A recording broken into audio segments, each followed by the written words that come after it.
This year's G7 summit felt less like a meeting of allies and more like a fractured family reunion. The leaders' forced smiles couldn't hide the deep divisions within the group. The final communiqué was vague, lacking any real commitment, a sign of the widening ideological gap. At the center of this tension, the United States, now prioritizing domestic interests over global leadership. America's focus on trade barriers and retreat from international commitments left traditional allies like Canada and Germany scrambling. Canada, in particular, seemed to accept that Washington was no longer interested in leading.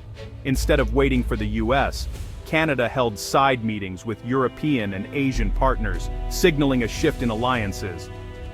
The summit ended without major agreements, exposing a G7 in crisis. The era of unquestioned American leadership is over. For Canada, this is both a challenge and an opportunity. It's a moment to rethink its global strategy and secure its future, independent of US politics. The old order is cracking, new alignments are forming. Canada is ready to chart its own course. The G7's paralysis stems from a fundamental split, America's economic nationalism versus its allies' commitment to global cooperation. The US now sees international agreements as threats, not opportunities, and is pulling back from the global systems it once championed. Canada, Germany, and France argue that global challenges, climate change, pandemics, inequality, require collective action. For them, trade is a driver of innovation and prosperity, not a zero-sum game. This clash was clear at the summit. The US talked about bringing supply chains home while others pushed for diversification and new partnerships. For Canada, the divergence is stark. Its economy was built on US ties, but now it can't assume interest will always align. America First has created uncertainty for Canadian businesses. Ottawa faces a choice: wait for the US to change, or build a future less dependent on Washington. Canada has chosen to act. It's forging new partnerships and embracing global cooperation. The split is no longer just policy, it's a new reality. Confronted with US protectionism, Canada has pivoted decisively toward Asia. The Indo-Pacific strategy marks a fundamental shift in Canadian foreign and economic policy. Canada is connecting with the world's fastest-growing region, home to over half the global population, and booming economies like India and Vietnam. This isn't about abandoning old partners, but about diversifying and reducing reliance on the US. The strategy involves more than trade deals. It's a whole-of-government approach: new embassies, trade offices, and cultural exchanges. Canada is building trust and long-term relationships, not just transactional ties. While the US builds walls, Canada is building bridges, presenting itself as Asia's stable gateway to North America. It's offering resources, technology, and a skilled workforce to Asian partners. This pivot creates new opportunities for Canadians and positions Canada as a vital player in the global economy. The contrast with US isolationism is stark. Canada's answer to global uncertainty is confident engagement. It's a step toward independence and global integration. The future is being written in the East.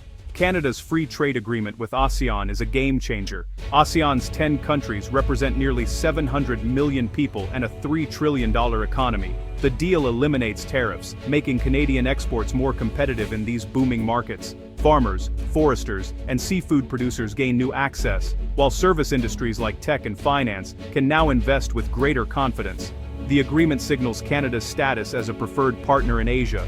It encourages new supply chain connections, strengthening economic resilience for all parties. As the US sits out major regional trade pacts, Canada is seizing the initiative. American businesses are left watching as Canada, Japan, and Australia gain market share.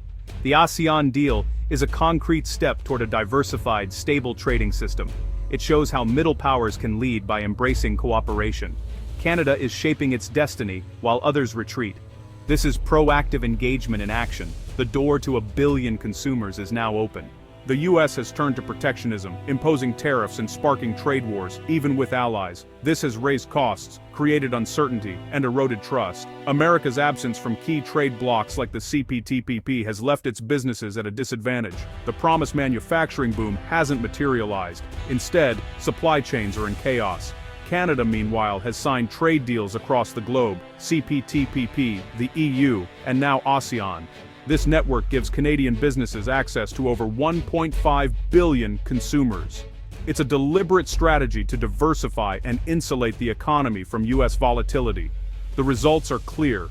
While the US faces disruptions, Canada is finding new markets and attracting investment. Canada's openness is building resilience and stability. Prosperity now comes from connection, not isolation. The contrast couldn't be sharper. Canada is playing the long game and winning. Canada's Asian pivot is a web of targeted partnerships. With Indonesia, Canada is securing critical minerals for electric vehicles, fueling its green economy. In India, Canada is boosting food exports and collaborating on health and agriculture, addressing core needs for both nations. Canadian and Indian firms are working together on vaccines and affordable medicines. In South Korea and Singapore, the focus is on innovation, AI, quantum computing, and digital services. Canadian tech firms are expanding, while learning from Asia's leaders in smart cities and advanced manufacturing. Singapore's financial hub status opens Southeast Asia to Canadian business. With Japan, the partnership centers on clean hydrogen. Canada supplies, Japan innovates. This creates a new energy corridor and positions Canada as a leader in the low-carbon future. Each alliance is tailored, strategic, and mutually beneficial. Canada is building a foundation for long-term growth. These partnerships are more than trade, they're about shared progress. The future is collaborative. The Port of Vancouver is now North America's main bridge to the Indo-Pacific. Trade with Asia is surging, and the port is handling record cargo volumes. Canadian goods flow out, Asian products flow in. Vancouver is the hub. This growth is fueled by Canada's proactive trade, policy, and new agreements. Vancouver now outpaces U.S. West Coast ports, which are hampered by American trade uncertainty. Shipping lines are rerouting through Vancouver, drawn by reliability and efficiency. The boom is creating jobs in logistics, warehousing, and transportation across Canada. A shipment landing in Vancouver supports work from Alberta to Ontario. The port's success is a national story. Trade delivers real benefits far beyond the coast. Vancouver's rise cements Canada's role as a linchpin in global supply chains. Canada is now a critical node, not just a resource exporter. As the U.S. looks inward, Canada is the open gateway to North America. The ships in Vancouver's harbor carry the promise of a connected, prosperous future. Canada's pivot to Asia and open trade strategy are delivering real benefits. Diversifying trade partners means more jobs and economic growth at home. When a Saskatchewan farmer sells lentils to India or a Waterloo tech firm lands a deal in Singapore, Canadians win. Trade agreements lower costs for families, keeping prices down on everything from electronics to groceries. In a world of rising inflation, this matters.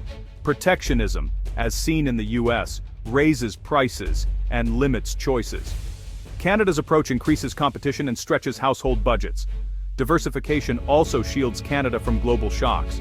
No longer tied to a single market, Canada is more resilient to downturns or policy shifts. New alliances act as economic insurance. The result, a stable, predictable environment that attracts investment and creates high-quality jobs.